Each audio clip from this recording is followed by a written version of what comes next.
well, that's enough of this. See you next month. Jacqueline D just keeps throwing up a whole bunch of missing. Like, well, Tony's status report is like, screw you, kind of thing. Sneak the world before the full launch of the game. This means that you and all of your friends, regardless of whether a mating key has been redeemed, test out Forsaken World during this phase.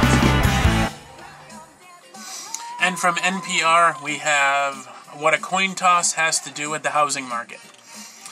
It's been almost 5 years since the housing bubble, with a glut of homeless homes still on the market. Housing prices could fall further. Why is it taking so long for the housing market to sort itself out?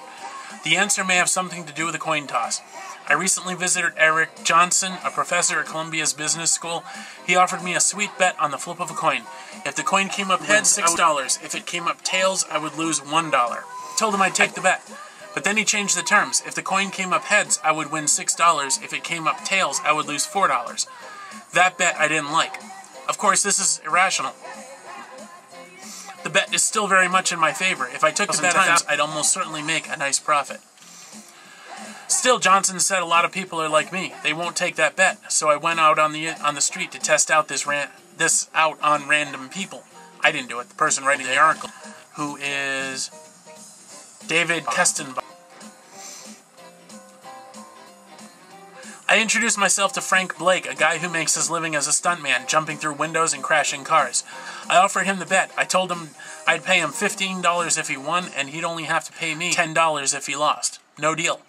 The $15 makes in terms of gaining it, he told me, but losing the $10 in my pocket does. Lots of other people turned down the bet too. As it turns out, our brains feel losses and gains unevenly. Losing feels worse than winning feels good. So now is back to housing. In a down market, people really don't want to sell because it feels like losing. Chris Mayer, professor of real estate at Columbia Business School, found evidence for this fear of losses when he studied the Boston condominium bubble in the 80s. He would compare two basically identical condos. The owners paid off their mortgages, but one had bought at the peak of the market. That found out would stubbornly ask for a higher price and keep his condo on the market longer than the other person who had bought at a lower price. Here's this, it's a link. The overall magnitude of this effect is very big, Mayer told me.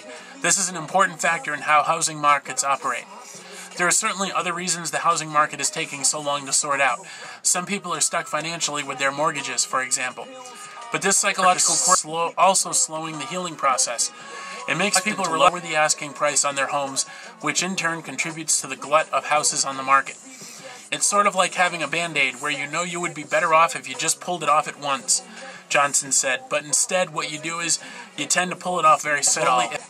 It's unclear why our brains are wired this way, why we overemphasize losses.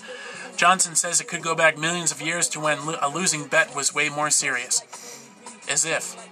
Millions of years ago, we were avoiding animals that wanted to eat us. Today, we're selling houses. But part of our brains may still be thinking about that leopard in the tree.